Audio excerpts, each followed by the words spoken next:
Andrew. Welcome back. Thank you, Brad. It's good to see you. How are you? I'm doing well. I'm doing well. How are you? I'm all right. We were just talking before a little bit about running, so I'm hoping that's going to pop up a little bit later in our conversation. Yes, I'd forgotten that you used your hand. Yes, it's Uh, all hand puppets. well, I screenshotted last time when you did your Yoda impression for me. And it's now the image in my phone for whenever I get an email from you. Yes, Yoda's, it's my inner Yoda comes out every once in a while. Clearly resonates with you. Yeah, well, as a Star Wars fan, why wouldn't it? Listen, welcome back to Lockdown Sessions. Thank you. As an executive leadership coach, last time when we talked, we started to tip into ideas around goals and resilience and starting to think about what it meant in lockdown. And of course, now here in the UK, we're back in it. In fact, mostly across Europe. We're back in a kind of lockdown, not quite as severe as last time, but we're working from home, we're not seeing people. It's sort of, disconnected again from Hmm. the world at large. And I thought maybe we could kick off with, first of all, a kind of a how are you in kind of COVID times and what you're seeing and observing, and then see if that kind of leads us into thinking about the resilience that's needed for people to try and get not just get through things, but actually get through things with purpose and achieve things. So my starter for 10 for you is how are you and what are you observing when it comes to kind of the world we're living in today? Thanks for the question. It's been heavy on my mind, and seeing it with lots of clients, and how are they managing? Like, how are people really managing this? Like, we're quarantined, right? But we may go to the grocery store, and we're all in masks, and we see people, but we're not connecting. And what's really going on? And I'm seeing there is a fatigue. There's a fatigue. We're past when this all came about, everyone was like, "Oh my gosh, whatever to do to stay safe." And now we're in the probably the middle to this endless marathon. I think we've turned this into a ultra marathon, Yeah. and where people are just struggling. Like, they're like, how do I maintain my enthusiasm? People are burnt out, they don't feel the way they used to, old strategies aren't working, and I just feel that heaviness from a lot of people. And I thought it would be cool to talk about it. Like, are you seeing the same thing, and what could we offer as coaches during this time? That word you used before, fatigue, that's absolutely the word for me. There's a fatigue, and people are genuinely tired. I mean, you use the ultra marathon, at least in those, there's an end point. You know, whether it's 50K or 100K, you're going to get to the end at some point. I wonder whether the fatigue here that I'm seeing is because people don't have an end in sight. I mean, we get given dates, oh, you're going into lockdown for a month, 3 weeks, 4 weeks, 5 weeks, but the fact is they can extend it at any point. So the fatigue is incessant, it doesn't stop. And that's what I'm seeing is it's having a major effect on people's motivation Mm. and the desire to stay upbeat, or the desire, we're in the winter months now here in kind of the northern hemisphere, and it's dark at 4 o'clock, so it's not like people can go out for a nice long walk late evening, 7, 8 o'clock, and still have sunshine. But it's that desire, I think, to try and keep going and keep upbeat, which I'm observing in people, particularly in coachees and leaders, who are not just worried for themselves, sorry, not just worried for their teams, they're also worried for themselves. Hmm. That first time round, everything was about sort your team out, make sure you're contacting your team. But actually, what about the individual. And now I think there's a lot of people going through this who, as individuals, are struggling, and what the fatigue leads to is ultimately a burnout. How do you, when you're working with someone and you sense that fatigue, one, is it explicit? And two, once you observe it, how do you challenge it and tackle it? Because people can get stuck in Yes. fatigue. Well, the first thing is acknowledging that it's present and whether they may or may not acknowledge it. So it's acknowledging that it's present and it's okay, right? Sometimes it's like we're feeling a certain way and it's like, well, no, it's not okay that we're feeling this way. So we fight it or we avoid it or discount it. So to me, like I'll say, you're not the only one feeling this way. This is a global feeling. So that brings a bit of normalization, which I think takes the pressure off that it's not okay to feel this way. Yeah. The next piece is exploring where have you had to have resilience in the past? Where have you dug into that and why? Was there some reason you were in it? Was it in and out of your control? Like, where is that and where is that capacity in you? So I'll spend some time exploring that. And I think that will be, I find really interesting how some people will be like, well, I don't remember ever being resilient. I'll be like, you're at this role and you're not resilient? Like, I'm calling BS on that. Mm. I think we discount, and I think people or high performers tend to discount the things that they do have done or do really well. They're always moving the bar up. So it's like you've actually had to have worked really hard and run into things that were less desirable. When were those and why? So I'll start exploring there. Do you run into do you do the similar kind of thing or? Yeah, it's always about looking back. I find people don't know they're resilient until they need to be. And so when you ask the question of when have you been resilient, very often the experiences that are shared back to me are in moments of grief or real hardship. So people have been sharing with me um, their moments of resilience, breakdown of relationships, um, ill health in themselves or in family, uh, the passing of a loved one where they've had to keep going. Um, I had one leader actually sharing the other day actually was the loss of their partner of 40 years. And they actually found the only example they could come up with when I asked them about being resilient, this person is late 50s, was this one moment when their partner had passed a couple of years ago from cancer. And actually, as we started to unpack what they had done that made them recognize that as resilience, they started to remember other things. And we ended up going all the way back to their teens, but it was still the loss of someone. So it was quite a heavy, grief driven scenario that made them feel that they were resilient. And then to start looking at what maybe at work they were having to be resilient about almost seemed passe. And I think that's why people don't view those difficult moments where they've overcome obstacles at work, even problems, ongoing problems.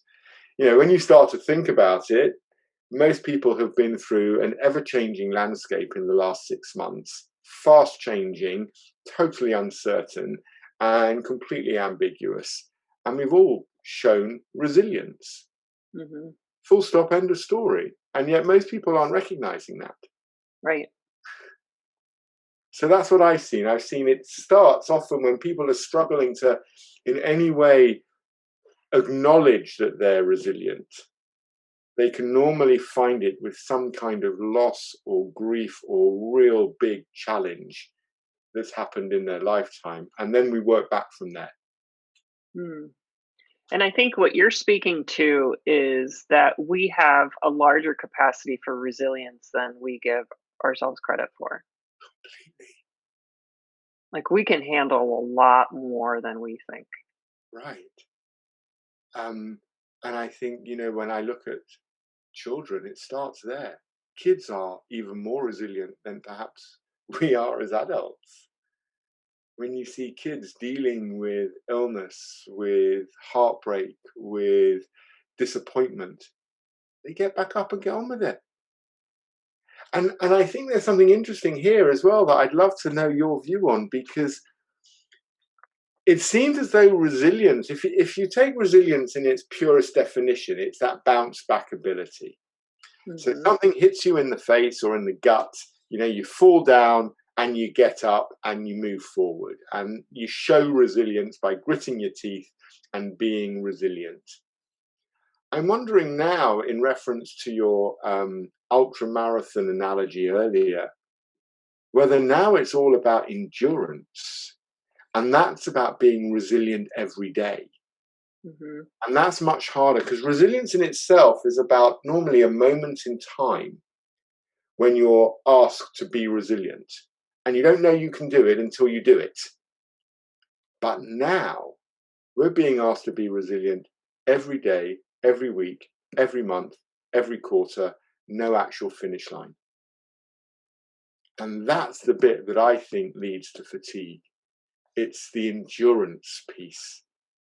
And if you use the fitness analogy that we're playing with, that's not really a surprise.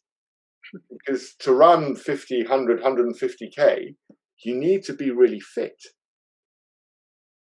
And so this, for me, this question and what I'm seeing is people can be resilient, but if they're resilient and then they're resilient and then they're resilient, there comes a point when actually that tiredness kicks in and they don't know if they've got the energy to be resilient. They even lose sight of what they're trying to do, Andrea. So that Yes. then the goals and the motivation, they dissipate even quicker. Right. Because I guarantee you, motivation goes before behavior changes every time for me. If you spot the way someone's behaving, I will point you to a motivational shift that's happened just before it. Hmm. And so, this, maybe I throw the question back at you from a coach's point of view. How do you get people to tap in to that idea of, what are you, reminding people of what are you trying to achieve here? What are Hmm. those goals? Maybe goals is too lofty, but what are you trying to get done, achieve, make happen? Yes. What do you really want? What do you want? Yeah, that's a better question. And um, what's achievable, right? Like, I think people need to recognize that because the reality of our world has shifted, that how have we shifted our mindset to it? And I'm seeing a lot of people with the mindset of before, and they're Right. stuck there. And it's like, well, the environment shifted, so how can your mind shift? And then what does that look like here? So it's like I'm sensing a bit of the fatigue is the letting go of what was. Hmm. And to me, if you can let go, okay, things aren't what I want them to be or what they were before. Okay, well, where are they now? If this is my world now, how do I want to show up? And what do I want in this new reality? It's all about I think it's an acceptance. And until people do that, they get stuck in the old way.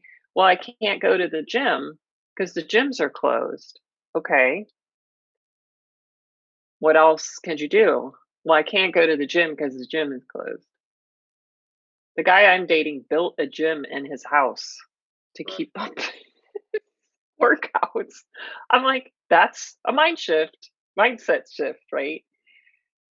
Uh, It's just so it's a willingness to create what do you really want and how can you create it. So and we are creative beings. So what does that look like? I'm empathizing with him because I remember when lockdown kicked in the first time. I went to the home gym shop. I can't remember what it's called. And the queues were tremendous. And there were a lot of, beefy alphas in there buying up their gym equipment for lockdown, for sure. And I was kind of picking up the dregs of what was left on the shelves. And I was able to find a nice bar. So I got a bar, found a bench. Okay, good start. Few weights, not a lot, but a few. And I remember when I got home, set it up in the garden, and I've got the weights on, and I'm pushing the weights, thinking it's not very heavy. I couldn't get any weights, and I'm looking on eBay and Amazon. I can't. No, there's nothing for sale at all. Right, so I'm looking around the garden. I had these 2 lanterns that I used to put like big candles in. So I got those. I took the glass out of the lantern, and I found some bricks, in the in the garage. Put the bricks in the lantern and hung the lanterns on the pole. And suddenly I've got a gym. And I think it's that kind of, creativity, that looking to the future, that what do you want right now, and what can you do to get it? And that is a mind shift. Because Resourcefulness. Your story is you were being resourceful. yes, but part of it was driven by a desire to create something that I wanted. So the Hmm. resourcefulness came from a direct motivation of wanting to have that, bench and bar and weights so I could keep fit every day. And I like how you called it back to the motivation creates the behavior, because knowing that you had this desire and honoring it and didn't just get stymied, right, of what it would look like, created opportunities and creativity to come forth, the resourcefulness. Yeah. And making sure that I can still remember walking up and down, the alley at the back of the house looking for bricks. Are there bricks anywhere? Really, like looking and picking up bricks to create as weight. But motivation, when you look at the derivation of it, it's all about movement of the heart. So if your heart's in it, you're motivated. I'm wondering if there's a link there with when people ask that question of themselves, what do I really want? I'm interested in your observation here, because I find that people aren't very comfortable saying that, answering that question out loud. What do I really want? And hearing themselves say it as if by some reason, by saying it, it kind of means you have to do it, or maybe you're not worthy of it, or you might not be able to because there are limiting Mm. beliefs in play. I don't know. The majority of people I work with don't seem that comfortable in answering that question out loud, really openly, with vigor. They Or stumble. that, yeah, they're not used to it. And I think everything you named, yes, the am I worthy? Is it possible? Is this going to change my world? Like all those fear thoughts pop in. But it is, and it's also like when you think about it, like if I could have anything I want right now, like even food wise, like, well, when you really am like, what do I really want? It's such a personal, like, spotlight all here opportunity that I just don't think we're as cultures used to doing. I know that's true because I can think of groups of friends in the past where we've been together on an evening, and we've decided we're going to get a takeaway. So whoever's house it is, they throw all those takeaway menus on the table and say, right, what do you have the taste for? And I'm fairly certain if I fancy Thai food, I'll say it. If I want a pizza, I'll say pizza. If I want an Indian curry, I'll say that. And whenever the food arrives, whatever's been settled on, there's always 1 or 2 people who will say, "Oh, I really fancied," and it's, you know, Why didn't you say? We could have Go all, along with the group. right. It's that kind of invisible influence. And I wonder whether this kind of, the fatigue that you talk about, we've got this invisible influence going on at the moment as well, where, people are following the group. And because we're so disconnected from people, maybe now is really the time where we should step forward and own what it is we really want. Because that way you can get unstuck all the time. And every time we get stuck, which I think is quite normal, we can create a pathway to getting unstuck rather than getting caught up in the stickiness. What do you want right now? I want some fish food, Ben and Jerry's.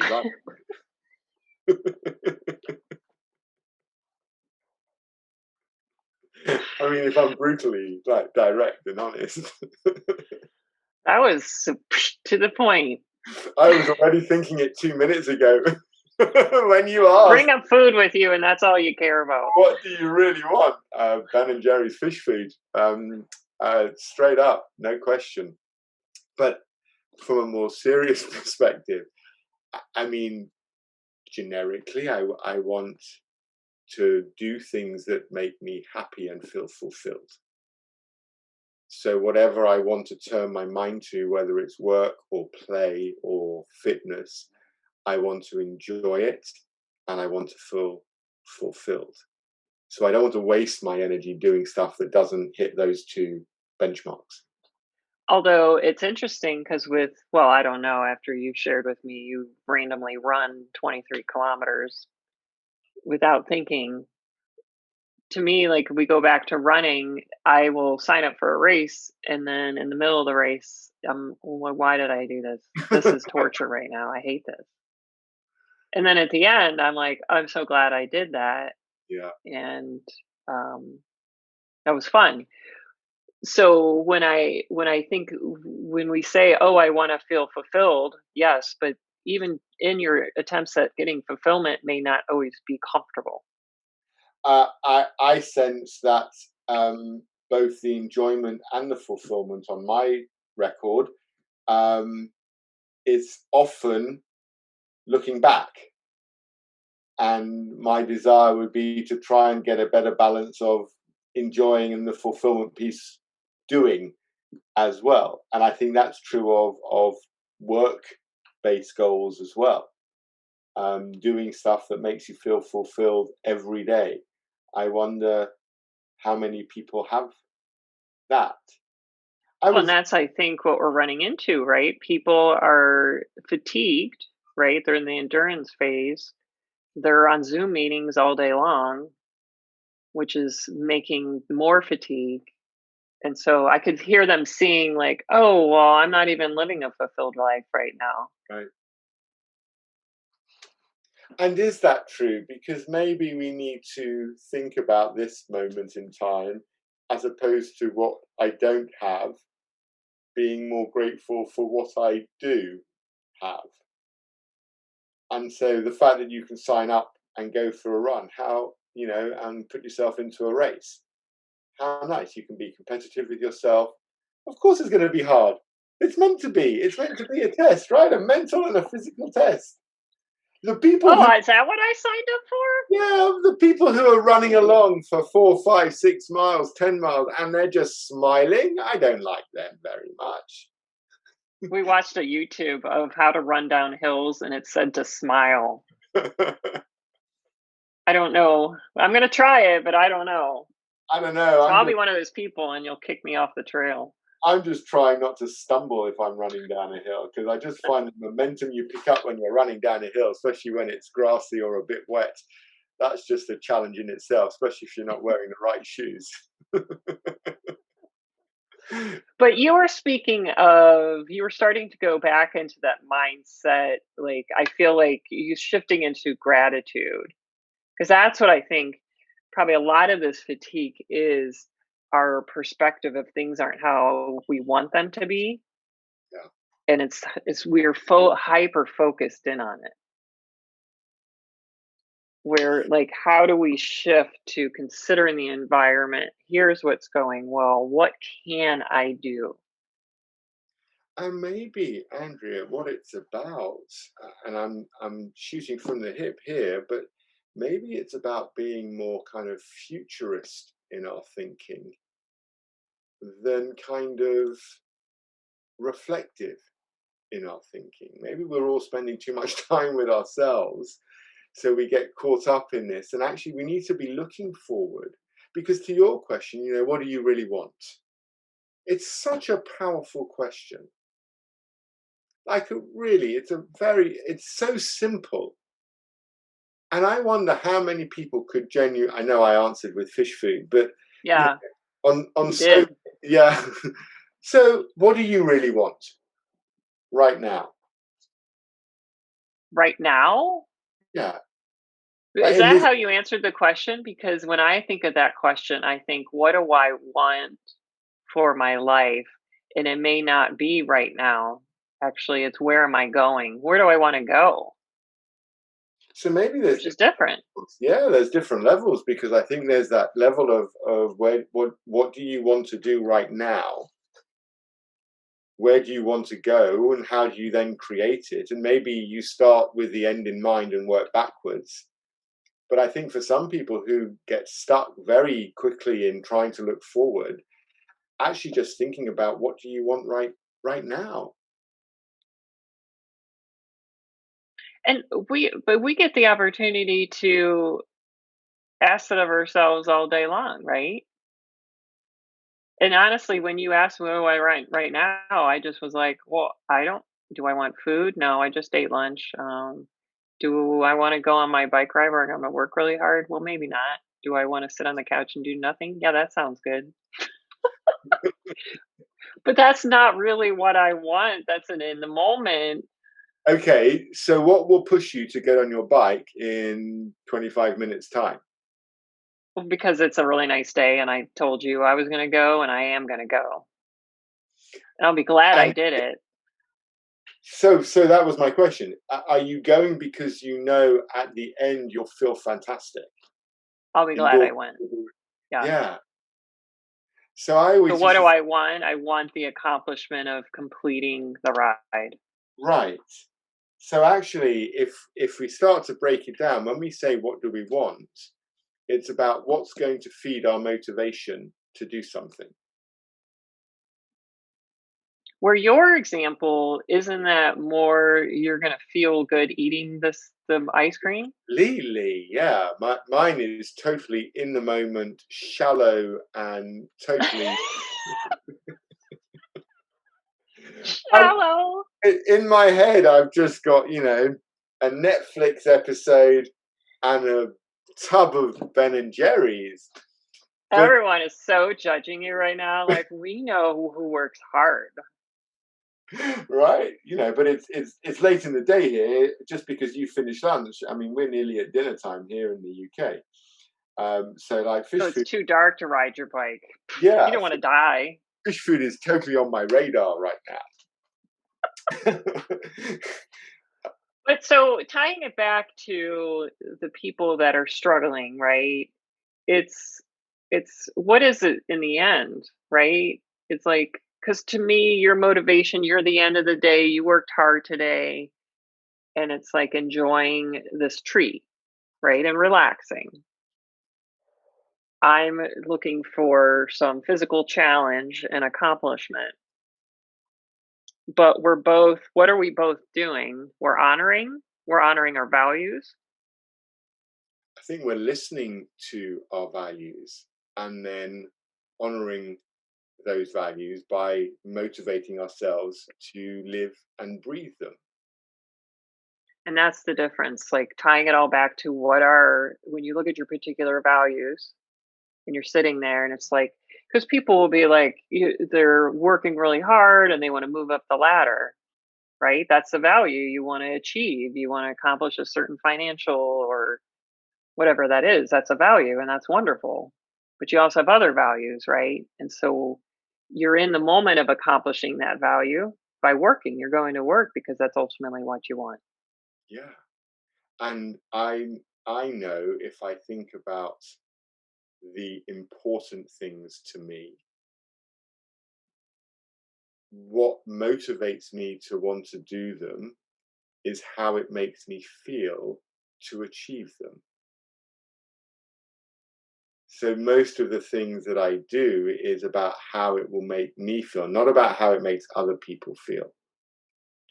And so, when you talk about your races, whenever I did an ultra, I always raised money for my favorite cancer charity. And that was a bigger motivation than the medal at the end of the race. Even though I collect all those medals and I have them where I can see them to remind me that I completed them, and that's a reminder. Actually, what in those moments that were tough during the races, I used to think about what I was raising and why I was raising that money and my belief in that. So my motivation, what moved my heart, actually suddenly it's almost like a grid. There's like a prioritization of the motivating factors that drive why I do things. And maybe this goes to kind of all the different values that may be important in what we try and accomplish and why we might even try and do something. As you were sharing that, I was thinking of one of the things I've been really contemplating with running these races is when the suck comes and it's hard. Mm, And I'm like, why is this so hard? And I think how many of us in life are taught how to embrace the suck or be with it? And I would say most of us aren't. If anything, we're constantly trying to avoid it or yeah. distract ourselves. And it's like, I wouldn't say I have a value of embrace suck, but I have a value of improving myself or challenging myself or doing more than I can and stretching myself. And part of that comes with there's going to be discomfort. And so I feel like right now, like people who are working day to day and their ultimate value is to move up the leadership ladder or whatever. Right now we're in a quarantine. It's there's days that it sucks. It But sucks. what are you learning by being with it and still moving forward or finding ways to adapt and support yourself that are going to serve you down the line? I love that. The thought of doing stuff that's going to serve you down the line, because I believe you're right. Most of the time, people aren't trained to embrace the difficult moments. In fact, I think the fundamental basis of motivation is that it's meant to make you feel good about things, not negative. And yet, in coaching, the magic for me happens outside of any comfort zone. So it's the stretch, it's the uncomfort, it's the discomfort of a question or a silence or a memory or a reflection. And that's where the real magic happens. That's where the real learning and the aha moments appear. They don't happen when we're just having a really nice chat. Oh, they might, but they tend not to, not the big moments. And maybe there's something in that actually we almost are conditioned to not embrace those moments that suck. And if we Mhm. learn to, what happens is we can see them coming, we know how we're going to feel. So actually, why not prepare ourselves for those moments to help us get through them? People write strategic plans for businesses. They write individual development plans for themselves, what they're going to do, why they're going to do it, how they're going to do it, when they're going to do it by. But what about if actually we recognize within those moments of achievement, they're going to be tough, tough moments. So, what are our coping strategies going to be to drag ourselves through those moments by either embracing or having a coping strategy that gets us through so that we can have that feeling, that overwhelming feeling of accomplishment or achievement or influence or whatever the value is that we're trying and aspiring to. And for Mhm. me, what I notice in coaching is that people haven't always thought about what could they do in those moments when it sucks. And what can they do? Well, there's a question for our next episode. No. Well, what would they do, right? Like if it's you're in a race, I could have said, "I'm done. This hurts. I'm done." No one's forcing me. right. We are always at choice, but we act like we're not, or we're not embracing that we made that choice. So stick with that. Take us back into your last race. At what point did it suck, and how did you move through it? So I used different strategies this time. I realized I wasn't utilizing as much support when I'd hit the suck. So I brought on a different playlist designed for cadence running. And I also recognized um, I I want to use positive mantras rather than this hurts, this hurts, this hurts, this hurts. I want to quit now. I want to quit now. I want to quit now. And recognizing as well that I'm talking to people all day long about, yeah, this is hard. It's hard to stretch, but it doesn't last forever. You experience it and you will move past it. I am going to talk about this with people and not do it. Like, my integrity is I'm learning right along with you. Yeah, yeah, yeah. So when I'm in this race, I'm like, oh man, oh, this is a bad idea. Why are you doing this? Like, what were you thinking? Oh, this negative stuff swirling around. And so I noticed with the music that it helped pull me out of that normal, and it got me in a rhythm that was almost meditative. Yeah. But the point in the race where I was like, okay, I think I could be, I'm tired and I think I should be done. Like, I'm ready to give up. The music all of a sudden shifted, and all of a sudden I was like, no, you're doing this for a reason. You signed up for this because you want to get better at embracing the suck. So you're here right now. And it's okay that you feel this way, but it doesn't mean you have to stop.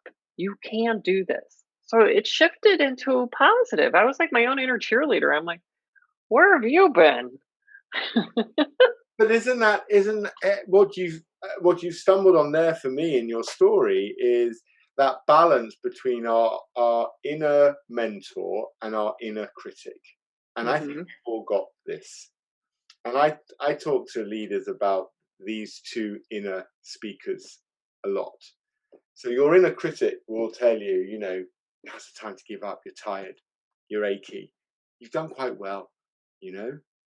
Hmm. And then your inner mentor will tell you, but look what you signed up for. How will you feel when you finish it?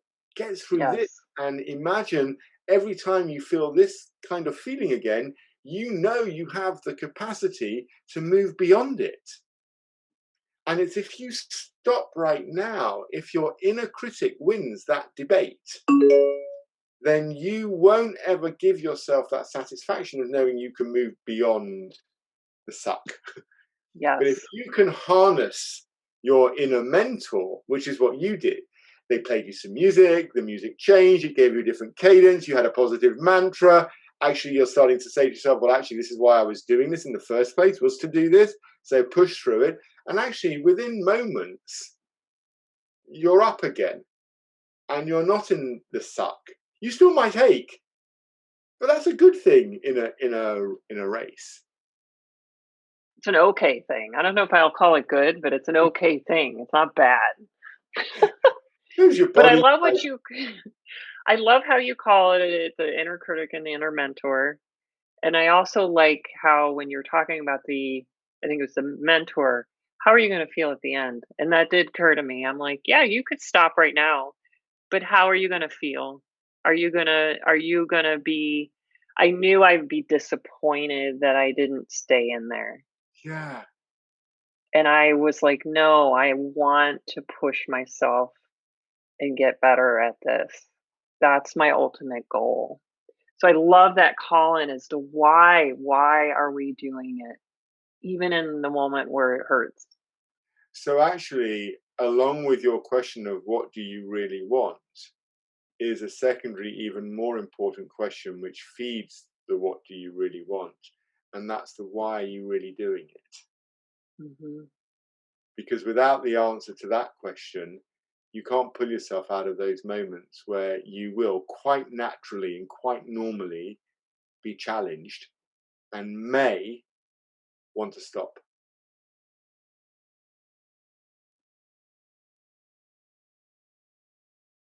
Okay. And I wonder whether for people who are listening, it's practicing those conversations, those internal conversations, so that you've got responses that you can call on in those Yes. moments. And that could be standing up and, giving a presentation at work.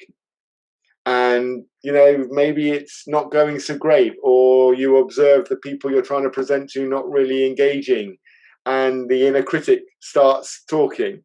You're no good at this. You knew this wasn't going to go well. You may as well just, speed up, finish, exit stage left. Or you're in an interview process, and you're on the third interview. I was coaching a woman in Australia last week, and she has surpassed all her own expectations of what coaching gives her. She's totally dived in, completely engulfed herself in the concept of what her purpose was. And in finding her purpose, she realized that she was quite happy to go for more senior roles, and she went for one. And actually, at the third stage interview, she sucked. It didn't go as well, and she was pretty mortified in the moment that it had sucked. And she knew she had to keep going, so she pushed herself through, even though she knew it wasn't going well. And afterwards, she had a whole conversation she shared with me between her inner critic and her inner mentor. And the way she came out of it was that what she'd realized was that for years she'd thought that her only real goals were her financial goals. And she kind of reached those. So she wasn't pushing herself for big senior roles in this business. And where she'd got to now was this was the first interview she'd done in 10 years. Okay, it didn't go so well. There was someone better, and she messed it up. She just panicked a little bit and it didn't quite go to plan. But actually, her critic told her, you see, that's why you shouldn't be going for senior roles. And her inner mentor reminded her that what's her purpose? And her purpose will take her onto different roles. And the next interview, boy, would she have learned from that last experience. And it Mhm. was a wonderful way of seeing someone's face. Like when they were telling the story to start with, you could feel, palpably feel the disappointment, because they knew in that moment, it's like taking your driving test and knowing you failed because you did something wrong early on in the test. So you're kind of going through the motions. But with this individual, they turned it around because their inner mentor had had a conversation with themselves that they had worked on and thought, you know what, I can really leverage this as something positive. And that's exactly the same as you being in a race. And if you'd have decided to stop, you'd have just been cross with yourself later. Yeah, I would have been disappointed. But I love what you're calling out here. And this could be a practice to encourage people listening. I'm going to do it because it's not like I haven't done it before, but you know how we forget about the tools and techniques is who's speaking, who's talking, who's and who do you want to listen to? Or Right, ask what each one has to say and then who do you want to listen to? right. Because the inner critic is demotivating and makes you feel like crap. Yeah. The mentor is supportive and encouraging. And is there to guide in its purest form. Mhm. The inner critic, I don't wanna blame the inner critic as bad because it's just but it has the lens of protection.